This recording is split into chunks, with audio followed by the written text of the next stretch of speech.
all of a sudden we've got the red and white car back in there, the Whelan car, and we've had an incident at the Le Mans chicane, and round has gone James Hayosh for JTR. He spun to the inside. Fortunately, nobody was, well, he got a push there. He absolutely got a push.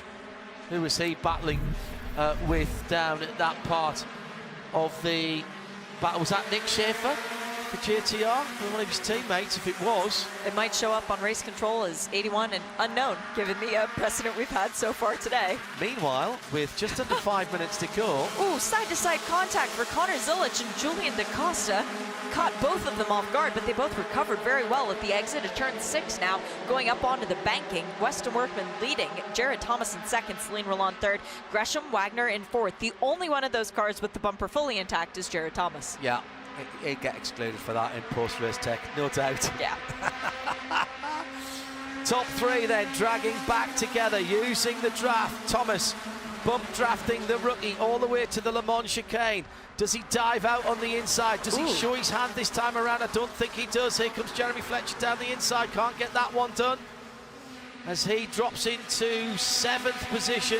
Gresham Wagner in 4th in the almost black car with Tyler Gonzalez behind him.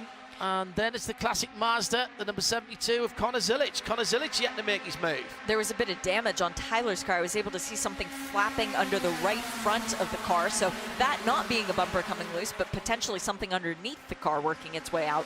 Could be the undertray of the engine where they've been keep pushing the cars in front and just working that loose. That's aerodynamically inefficient.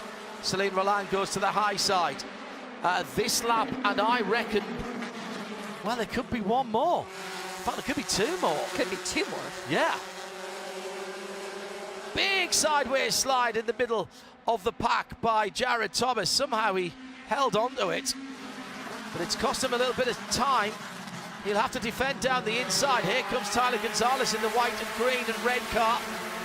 He's got Zilic behind him, Wagner alongside him.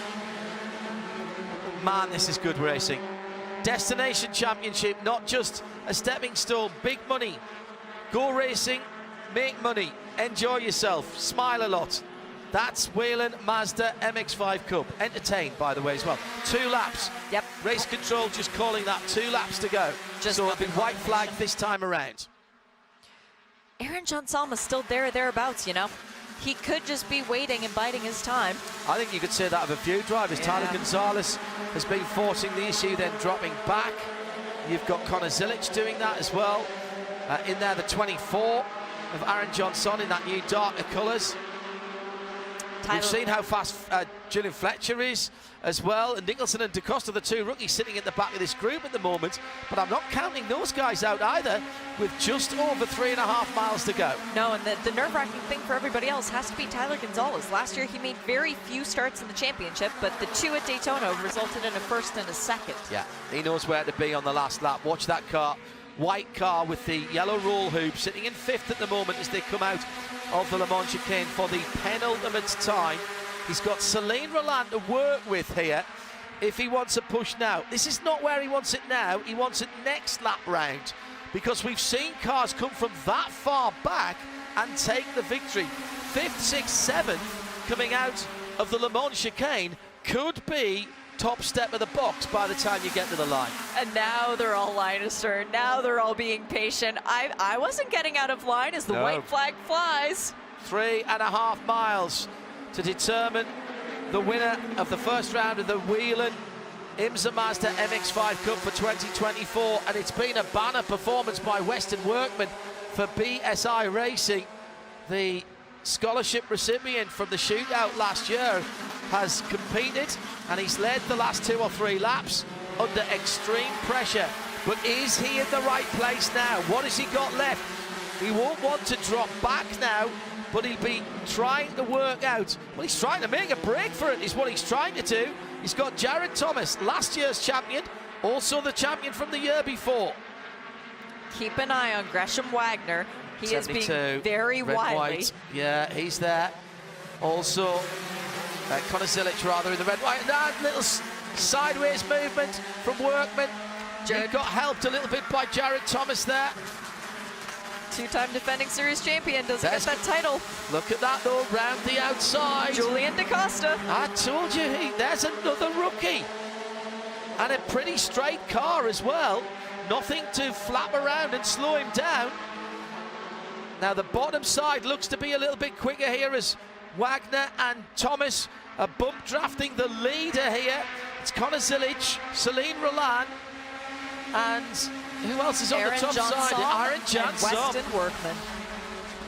It's 2 wide and 4 deep in 2 rows here at least.